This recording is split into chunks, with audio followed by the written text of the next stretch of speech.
Let's get it, baby. Hey, yo, what's going on, man? Oh, it is your boy, baby, JOECARROLLFITT, and I'm back at it again with another one, all right? Today, man, we got the twisted case of the Menendez brothers, man. If you guys are not hip, you need to get hip, man, okay? The Fellows Mystery Podcast channel is fucking lit, okay? Why did I say the Fellows Mystery Podcast? It's not even a podcast anymore, but the Fellows Mystery channel is lit, man. Honestly, these guys be doing crazy work.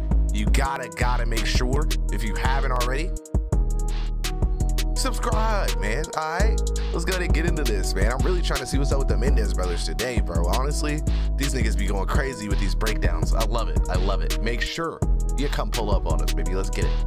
Sorry I'm late, lads. Been hectic today. The missus asked me to get 8 cans of Sprite. I got home and realized I only picked 7 up. I was like, wait, what? Why would you get 8 cans of Sprite? And this nigga said 7 up. I'm like, oh God, dude. He was sucking dick. I was definitely not sucking dick in school, Jack. Stop it. What's going on today, then? Today's Detective Freezy. We have a very highly requested case by the people. Now, this case is solved, but there is a lot of controversy around the outcome. Okay. A lot of the controversy is actually very recent as well. Today is the case of the Menendez brothers. Eric and Lyle Menendez. I said Mendez, my dumb ass. The savagery of their crime, the murders of both their mother and father, seem beyond comprehension. This is the Beverly Hills mansion, where in 1989, Eric and Lyle Menendez shot their parents to death while they were watching TV. Eric Galen Menendez. Remind you, you're still under oath. Sheesh! Are you ready to proceed? Yes, sir. Eric Menendez told his brother Lyle Menendez that he couldn't stand it any longer. What went through your minds when you... God, dog. Nigga said, listen, I'm tired of being grounded, okay? About to fucking end you, Dad. End you. heard that verdict? First-degree murder? That I was going to spend the rest of my life in prison.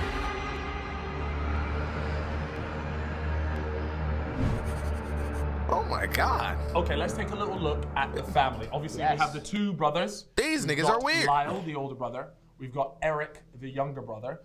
And then their parents, we've got the dad, Jose. He was a Cuban man. And then we also have the mum, also known as Mary, but she actually went by the name Kitty. So throughout this case, you'll often hear the mother being referred to as Kitty instead of her actual name, Mary. Yes. Jose Menendez actually is... Okay, I wonder how do you get Kitty? Okay, all right, we'll let it happen. Cuban Revolution and moved over to the US. While he was in the US, he got himself an accounting degree at Queens College. After that, they had their first son, obviously that being Lyle. From there, then the mother, Kitty, was able to completely quit her job. The money was coming in, it was looking good. And they ended up also having Eric a few years later.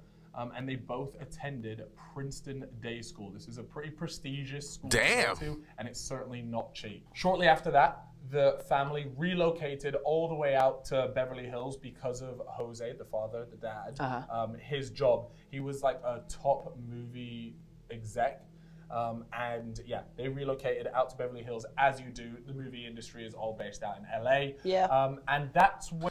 And there's a lot of those kind of people coming in. Like whenever a lot of people were using America as like a refuge. Where things start to get a little bit more interesting. All these wealthy families on the outside, they look so perfect and everything seems amazing. You know, the kids are in top schools, all this stuff, but often behind the scenes, it is very messy and things are never quite as they seem. In keeping with the whole family facade of that a big American dream, perfect family, you know, wealthy, all that stuff, they actually really wanted their eldest son, Lyle, to go to Princeton University. So what Jose, the dad, did was actually gave a very generous donation of $50,000 to get his kids into the university. When Lyle was at Princeton, he ends up getting suspended from the uni for plagiarism. Oh no, imagine your pops puts 50 racks on that shit, bro. I'm beating ass. I'm beating ass, bro. This family was so keen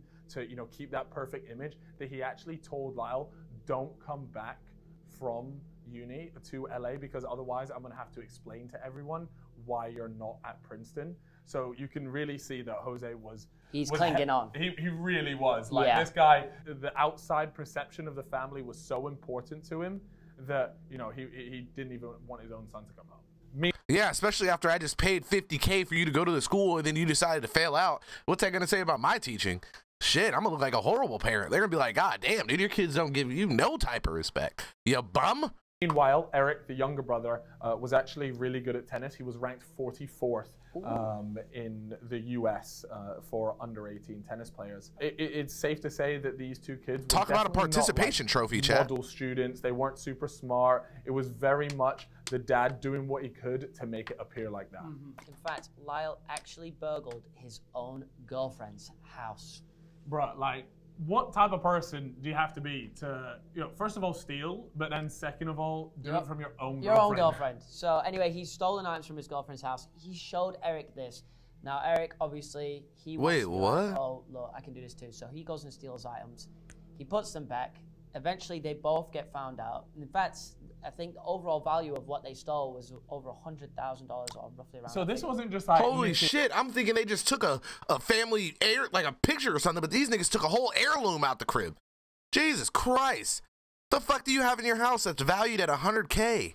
You know, a few quid off of them. No. We're talking about... Now, then again, this is somebody that's casually donating $50,000 to a school for his child, so makes sense. High value serious stuff. money, jewelry, stuff like that. They get found out. The dad, Jose, goes round. He writes a check because obviously, you know, to cover damages, all that. He doesn't want this news to get out because... Ultimately, again, it's one of those things where he's doing everything he can to make this family seem perfect, as good as he can. Not only that, but Lyle was an adult and just about to go to Princeton uni. So obviously, if this had come out or this was, you know, had any sort of record, anything like that, that would seriously damage his reputation, the family's reputation, and then ultimately that's crazy. Be able to go to Princeton. Now, because Eric is a minor, the dad Jose actually makes Eric take the fall here. So he has he receives a punishment. It's obviously going to be less because he's underage. Yeah. Eric then has to go to probation, and he starts therapy with a doctor known as Dr. Ozil. Okay. Yeah, that's how white people get out of crimes, guys. They just go to therapy and counseling and shit, and then they get to go out of jail. They get to get out of jail and all that kind of shit. In New York for quite a few years. Not only that, but also access to prostitutes in LA. He also had another woman in LA. Now the mother, Kitty, she actually ended up overdosing, having too much Valium. And she was taken to the hospital, so the mom, so the mom was just getting fucked up every day. Valium is what a lot of the housewives were on back then, because of the fact that like their husbands didn't give a shit about them. You know what I mean? They pretty much just used them like Khaleesi's was being used in Game of Thrones, just getting fucking rear-ended all the way through life. You know what I'm saying? And all they had to do was stay at home. You think they were allowed to like have careers and shit? They were just told to pretty much sit at home and take care of the kids. You know what I mean? And cook me something, bitch. Jose was known to be quite a feared That's person. crazy. In fact, a neighbor told ABC News this story. When we went to the house, there was always a ferret, and the ferret died one day. And Kitty and Jose assumed that one of their dogs had killed it, and one of their dogs was a black, very aggressive dog. They had aggressive dogs. The children opened the refrigerator one day and found the dog's head inside. Could you imagine that? Like, you've gone in for some... Nigga, there's no way in hell I could ever imagine opening my refrigerator and seeing something else in there, like a head or a piece of a person. You are there's no way. Yeah. How am I sus for not wanting to see a head of a person in my refrigerator? Make it make sense, Altoid. Your dog's head is just chilling in the thing. Like, something is wrong with this family. Like that's not normal. If your dog misbehaves, you discipline it. You don't cut its head off. So you can see. And then freeze it. I wonder if they stuff the dog. Don't people do that? Isn't it called like taxidermy or something? I don't know what it's called. It's called something. Where they like stuff the dog or the animal, you know? Hills really wanted that clean image, but ultimately, as with taxidermy, there we go. There's some weird stuff happening behind closed doors. Yes. So it's the day of the murder. That's for sure. August 20th, 1989. We've got Lyle. He's 21 years old. Yep. And his younger brother, Eric, was 18 years old when this happened. So young. Really, seriously young. And this story is just nuts, right? What happens is the two parents were sitting on the sofa. The mum, Kitty, was asleep, and Jose, the dad, was just sat there. The two boys come in and shoot Jose, the dad, in the head. Yeah. Obviously, that's going to make some racket. The mum wakes up and they shoot her as well. I'm about to say, because the mom had to be easy because she was probably fucked up off the Valium and shit, chat. So that was probably the easiest part of the whole situation right there. Important to know also that they actually shot them in the kneecaps as well, maybe to make it look like,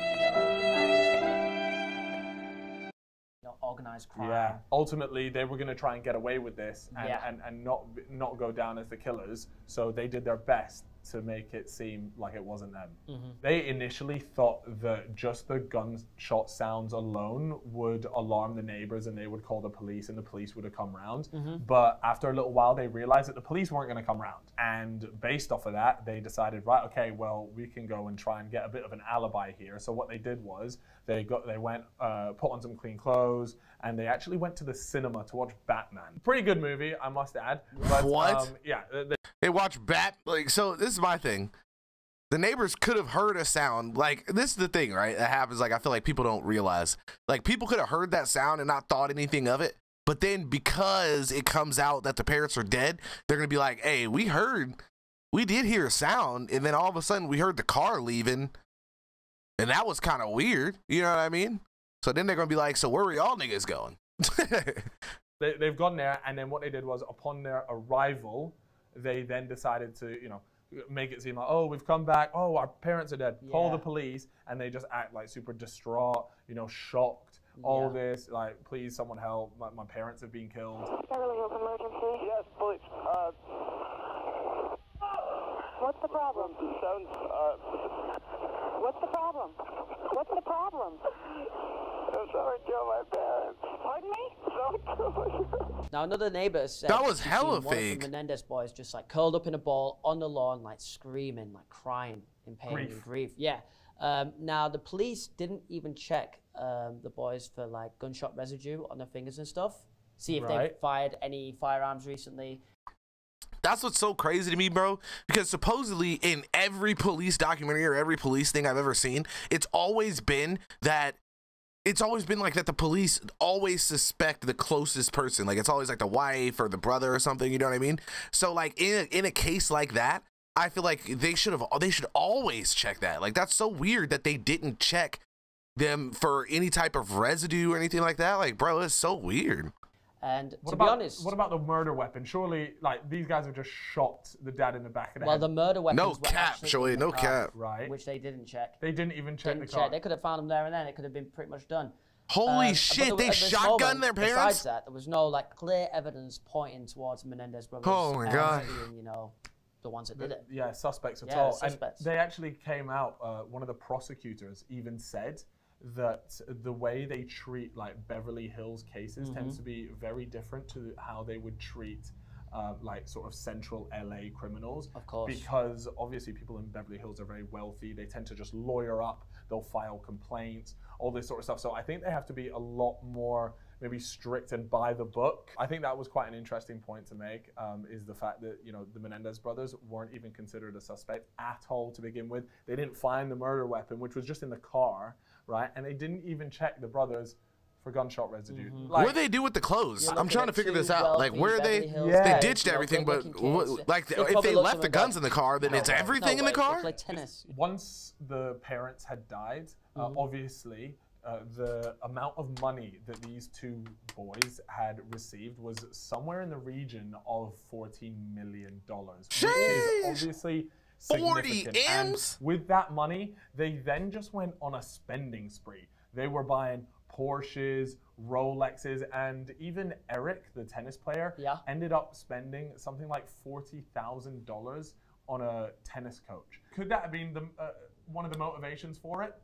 They put a house deposit down on a tennis coach. That's crazy. And even bought adjoining condos in LA, and they were traveling to Caribbean, London, all kinds of crazy stuff. They were living it up. Living a lavish life. Considering both of your parents have just died, I'm not too sure if that's what you should be doing with the money, or even, put it this Tough way, decision, yeah, bro. I'm not going to cap. I might choose a Porsche. Them niggas lived a good life, but hey, it's over now, Does it count? I don't know. Does grieving count You want if to you're grieve, buying you a wanna grieve Rolex? in your house, or you want to grieve in the Caribbean? Or a Into the Porsche. picture, Craig. Now, Craig. I'm was trying to a friend cry of with the Eric's, stars on the okay? ceiling, you know what I'm saying? Apparently, according to Craig, Eric confessed to the murder of his parents 12 days after the murder. Right. So Eric straight up just said, "I killed my parents," to Craig. Yes. Now, fair enough. You know, Craig's gone to the police with this information.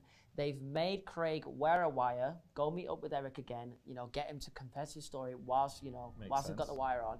So that does happen. Craig does meet Eric again, and boom, Eric actually changes his story completely, and he doesn't confess to the murders. But that would also sort of ruin a little bit of Craig's credibility, because Yeah. ultimately the police are believing him, saying, "Okay, I mean, if this did happen," and now Craig, after he failed to get the confession, comes back and say, "No, honestly, I'm trying to figure out why bro did tell snitched. me, I'd you be did like, tell hey, me, nigga, but-" listen, Makes Craig give look me like a liar, mill, like, and yes, I'm not gonna he's say wanting to nothing. get attention, fame, Yeah. TV interviews, stuff like that. Well, that was the thing. Like, that's so weird to me.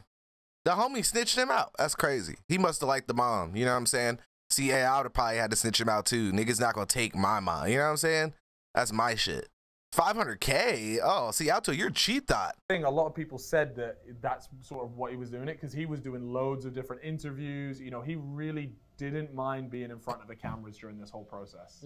Now, Eric is still seeing his therapist, Dr. Oziel, and he actually confesses to the murders of his parents and his brother's To the involvement therapist. to the God therapist, Dr. damn, these Oziel. niggas are just Now, Dr. confessing Oziel their doesn't asses break off. Doctor-patient confidentiality. In fact, what he does do is he tells his mistress, Judalon Smith, and she goes to the police and tells them everything.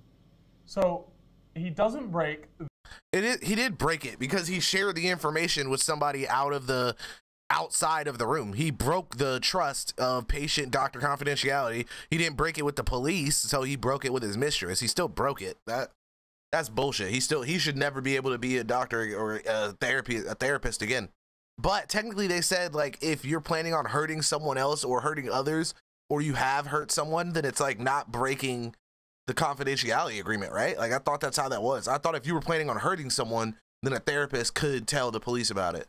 The doctor-patient confidentiality Yeah. to the police, but he does break it By- by telling yes. the mistress. And I'm sure he's probably thinking, no way she's gonna go to the police or, and you know, whatever. But she ends up, imagine if he had never told. Niggas always this pillow case talking, bro. just would have never gone anywhere ultimately. Yeah. The boys might have completely gotten away with it. And then not only that, but when Lyle found out that Eric had told Dr. Oziel about, you know, well, confessing to it, he was absolutely fuming about it. I'd have been pissed too, shit. Like you said, they were going to get away with this. Now, their sort of fate almost rests in Dr. Oziel and whether he's going to tell anyone or even go to the police about it. I'm just surprised that he's told the therapist in the first place. Like, Yeah. I guess that's just, you know, he's obviously thought he's been going to him for a while. He's helped him with so many problems already. He Trusts feels like him. He trusts him so much, obviously. Or maybe it was just too much on his, on Yeah. his conscience. He He just couldn't hack it. He needed to tell someone. He had to. After all this happened, Lyle gets arrested on March 8th, and Eric gets back from a tennis tournament in Israel, lands in LA, and turns himself in on March 11th. They obviously didn't get given bail at all. And then they also, as brothers, they were separated as well. And I can imagine that so that they can't come up with a story or Yeah. try and do anything like that. They can't make their stories match up together. Yeah. It's going to make it tough. August 1990, there was a big thing all about the tapes of the recordings of those therapy sessions. And there was just a bit of an argument, and the defense wanted to appeal the fact that they were considered admissible so that they could use them in court. The defense were pretty much like, hold on a second, let's just see if this is actually fair.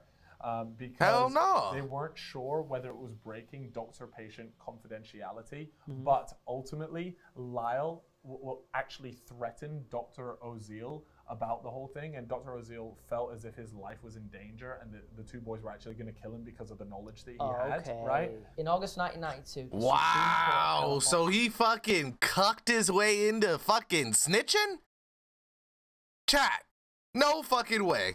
No fucking way, bro. ruled that most of these tapes were admissible, including the one where Eric actually discussed the murders. Now, this led to the jury to indict the brothers in December 1992. I'm not gonna lie, Chip. That's some terrible news for the brothers. Ultimately, I think the last thing they were hoping for was the fact that one, the tapes could be used, and two, the tape of him discussing the murders. I mean, I can imagine his day was ruined with that information. Definitely. And in July 1993, this was the first time the defense claimed that the reason for the killings was self-defense. As if it wasn't just like cold killing. So we self-defended our way. What was the reason for the self-defense? Yeah, so they claimed it to be like psychological, physical, and sexual abuse from the father, Jose. This like changes the whole narrative of the Massively. story now. Yeah. Like, And now the boys could potentially be the victims here. Yeah. How? He's never talked about getting fucked by his father with the counselor. I would have been able to back up that story immediately. I'd been like, how come you never talked about this with the counselor? Boom, you're a liar. Let's fucking hang these niggas. Send him to jail, bro. We gotta get him up out of here. What the fuck is going on? This doesn't even make sense. Just sort of talking about his experience, about the abuse, the sexual abuse, and how his dad used to touch him and all this really messed up stuff. He just said that it was our secret, that bad things would happen to me. So he killed his dad and then said that his dad was fucking him. Oh my God. Oh my God. 8. So, you know, some say that they've just come up with this to get away with it on a lighter sentence, on manslaughter. Trial rolls around and they actually hire a defense lawyer who goes by the name Leslie Abramson. Oh shit. This is a quote from the LA Times on how they described her. A 4'11", fire-eating, nuclear strength, pain in the legal butt. Oh wow, she sounds like some woman. She sounds like I've heard of her before on other cases. Like one of the wildest description of anyone I've ever heard. But yeah, ultimately she was brought in, and her whole job was essentially to really, Kyrie? And to really fight. Jesus Christ, cynical. Oh my God.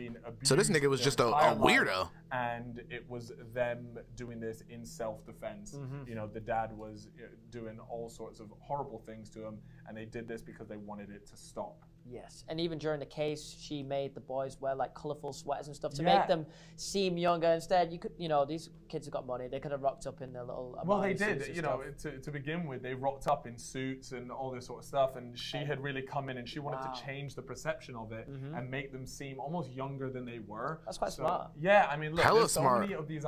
It's all that stuff with the jury, bro, is all like acting and just trying to portray yourself as something completely different, you know what I'm saying, so you can get off.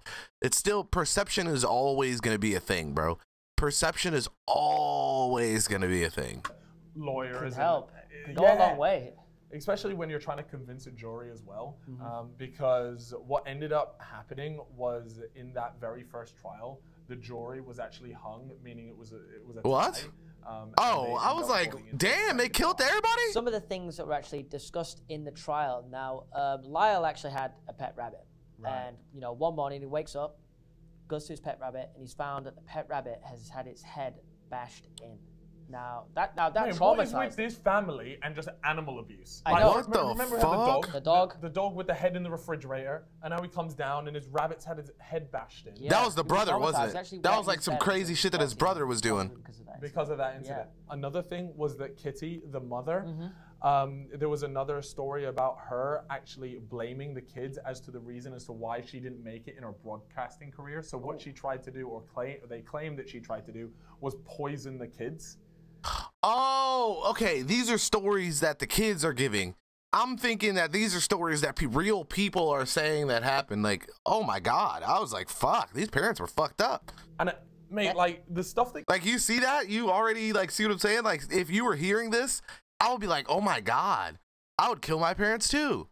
You know what I mean? Like, you hear this as a juror and you'd be like, man, I'd probably, okay, I can see that happening. You know, these parents are fucked up. But in all actuality, they were just regular people trying to help their kids succeed, and the kids murdering them for money and greed.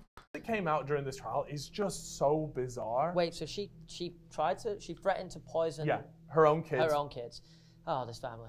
This family, I mean, we have to remember that these are all, stories that are being told to ultimately help the Menendez brothers' self-defense case, right? Because they were trying to paint a picture of, abusive parents and a really twisted dad. And then not only that, but a mum who just stood by, let it all happen, and knew that it was happening. Another thing that was brought up in court. The rest of the family sided with the brothers? Earlier, Bro, of course they did, because they wanted that money. Good old Craig, Good old the guy that failed to get the confession in the first place. Yes. Anyways, he's back in the mix now, Yes, is he? Eric's friend. Now, they didn't actually have this, but they wrote a screenplay, Eric and Craig. They didn't have it in court, they just discussed it. And it was about two kids killing their parents. So they'd written out this story, and was it really, did it end up being really similar to it?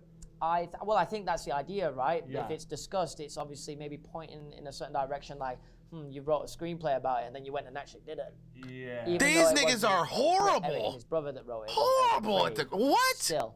Yeah, it's not a great look. No. The second trial actually took place in 1995 with a judge who goes by the name of Stanley Weisberg.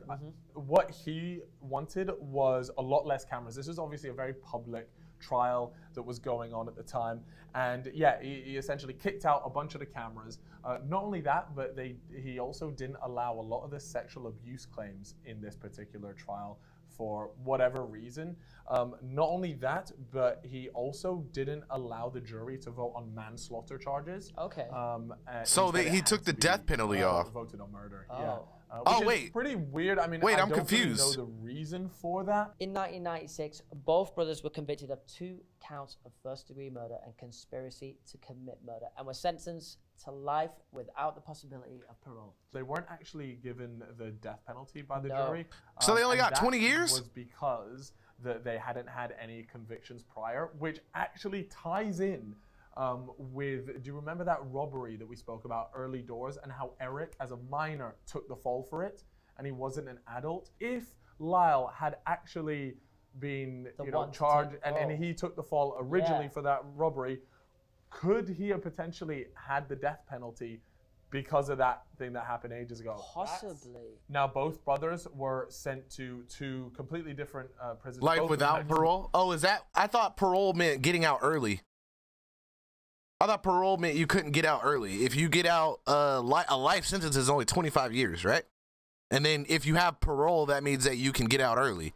But if you don't have parole, that means you got to serve the whole sentence and then you can get out, right? Life sentence if it ain't until you die. That's what I'm saying. I was always confused about that, and I swear I always thought that that was the case. That's so crazy to me. Then they were never going to see each other again until April the 4th, 2018. Only a few years ago, 3 years ago for us. And they actually got moved into the same housing unit. So they got moved into the same prison, but then not only that, but now the same housing unit, and they were actually reunited for the first time in like 20 years or something. Just absolutely nuts. That's crazy. There's actually, not video footage, but an interview that was conducted shortly after that. So those 2 brothers were reunited, and him talking about it, Lyle talking about it. And it must have been nuts. I mean, you think you're never going to see your brother again, and next thing you know, you're in the same housing unit as him. I ended up bursting into tears. It was just quite an emotional moment, almost unexpectedly. So I think for me, I thought maybe I'd just be numb. It was just something I wasn't sure was ever going to happen. It was just a remarkable moment. There's actually a picture of Lyle that was taken just before he met his brother, and you can see he's proper cheesing. Like, this guy is gassed to finally be reunited with his brother, but. Hell no. It's still weird to me that, because weren't they like kids basically when they did this? Like, they were basically like 20s, like lower 20s.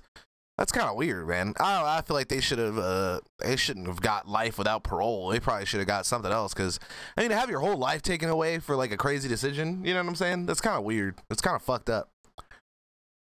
Like, you gotta go through like some type of counseling, and then if people don't show that they're like changing or that they want to be better, then that's when you let those fuckers stay in forever. Honestly, you don't even let them stay in forever. That's just a waste of money. You just get rid of them. Just get them up out of here. Boy, electric chair that ass. You know what I'm saying? Yeah. Now, both Raphael brothers Rose actually case. got married whilst they're in prison. Eric marries his pen pal in 1999, and Lyle also got married to someone who's a former model. Right. But this is funny. She divorces him a year later because, check this out, he's been writing to other women. No, what, bro?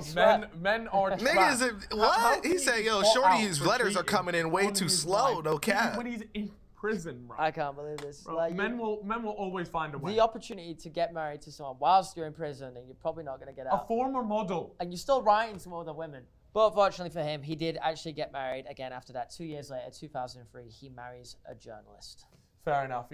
Let's hope that he stopped writing to other women. Right, let's fast forward a little bit to now. And let me tell you, this, I'll be honest, I didn't expect to talk about TikTok in such a high profile case like this. But honestly, you know, things are heating up over on the TikTok world. So as you know, on TikTok, there are constantly new trends and all this stuff. And this really weird trend started happening where people would play like a certain sound and it was all about like, attractive prisoners or criminals. I'm in love with a criminal or something? A prisoner or something like that? Yeah. It was something like that. And what they would do is they would put like montages of just attractive criminals. Yeah, don't forget about the little transitions, you know, the lights, the flashes, the little parts all over. Man. It's as TikTok as it gets, the right? Zooms. Yeah, the edits are good, by the way. You're probably thinking, Cal, what has this got to do with the case? Well, this becomes really popular as one of the brothers is just constantly being used in this trend. And what happens from then is it actually raises awareness about the case. Yeah. And what they start doing, you know, the TikTok detectives really get to work and they start looking into this case. And they start looking about how the case was handled. And they started to notice like a lot of things wrong with this case. The fact that, you know, maybe it was the sexual abuse wasn't really allowed to be brought in that second trial.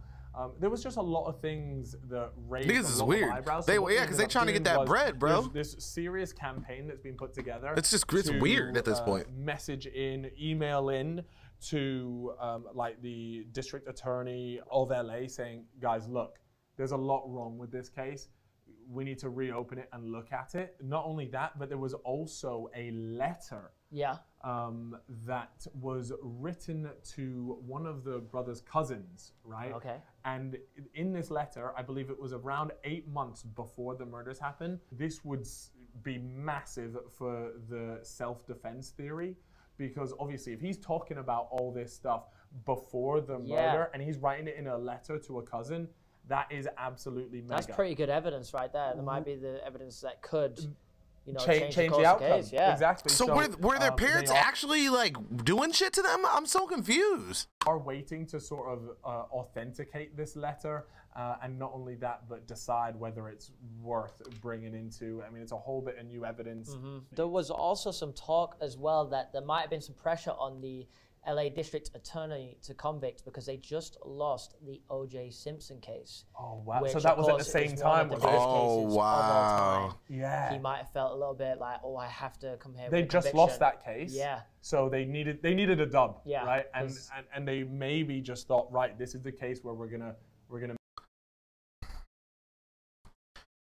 That's why it just sucks, bro. Like, that's why the whole legal fucking defense, that's why shit is just fucked up. Like, they lost the case. All right, cool. You guys lost. You didn't do your fucking job well. So now let's actually do our jobs. Like, let's not force a conviction because of the fact that we lost the case before and we're trying to look good. Let's actually get good. You know what I'm saying? Like, fuck, man. Make it seem like we're doing our jobs properly. We're not going to lose this one. We're going to do it, even if they could potentially be wrong. What do you think, Chip? I want to know. Like, ultimately, we have two theories here. Okay, let's run it through. We have the theory that they killed the parents for the wealth. You know, there was a lot of money coming in, and the way they started spending it and splashing it definitely didn't help their case. No, not at all. Then we have the other side of it, which is that self-defense, and it was all to do about the abuse that the kids suffered at the hands of the dad, and the mum just really standing by doing absolutely nothing.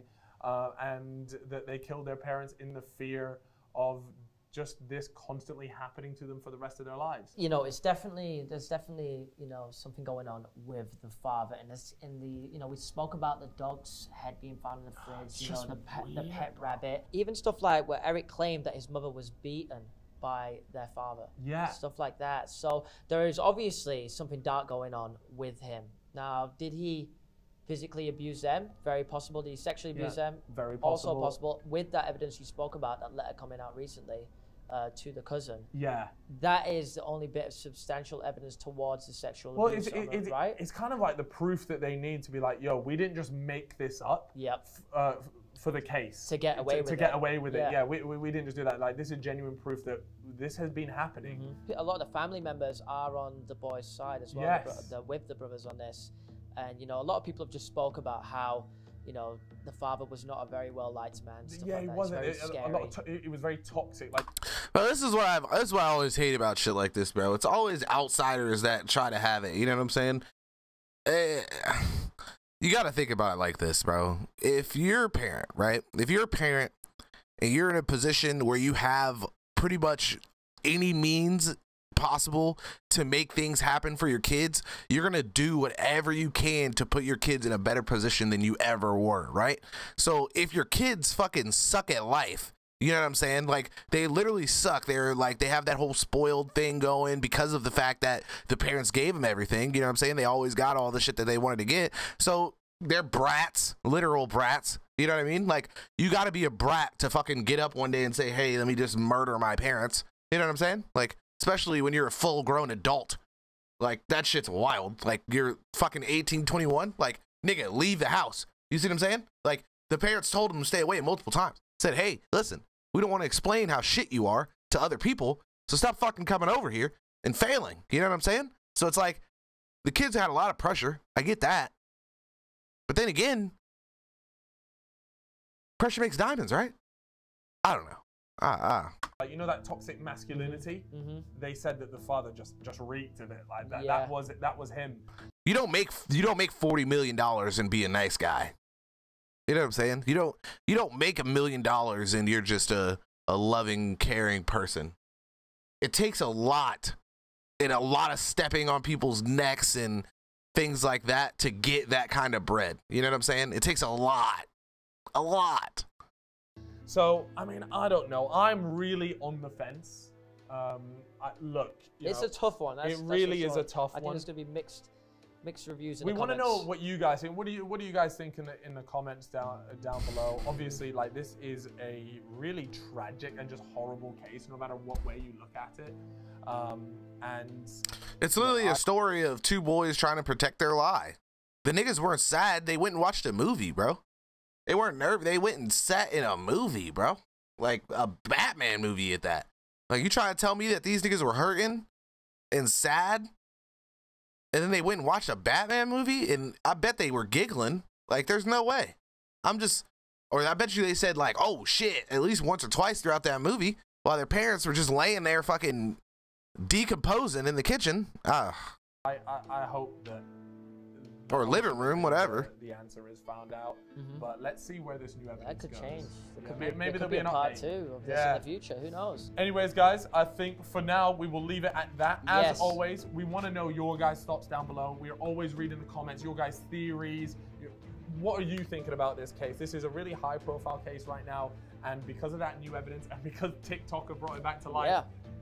It's back on the menu. Yes, and guys, don't forget to subscribe and click that notification bell. You know, there's a new video every Monday, Mystery Mondays, 6 p.m., and you don't want to miss it. Let's go, man. Detective Freezy and PC Crimes have just solved another case. Well, we haven't. But we... In our minds. We have solved it, okay? Anyways, we'll see you guys in the next one.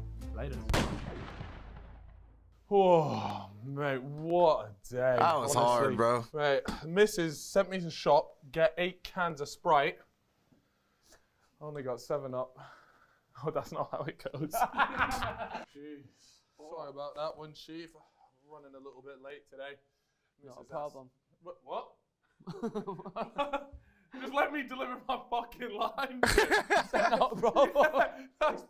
No, but it is a problem. Okay, you got it, yeah? I was only picked 7. All right, cool.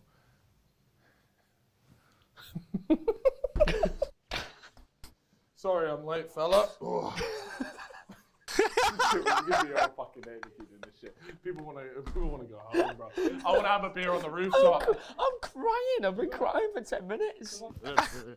Sorry, I'm late there, Chip. You know, it's like Mrs. asked me to pick up 8 cans of Sprite. Got home and realized I only picked 7 up. Anyways, Oh, you're on the phone? Who are you speaking to? Your missus. Sorry about that one, fella. Mrs. asked me to get 8 cans of Sprite. Got home and realised I only picked 7 up. Why, kid?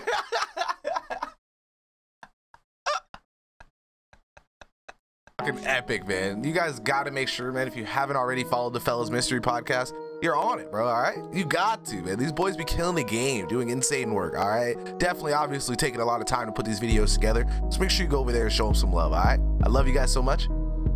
Thank you for pulling up. Big peace, baby.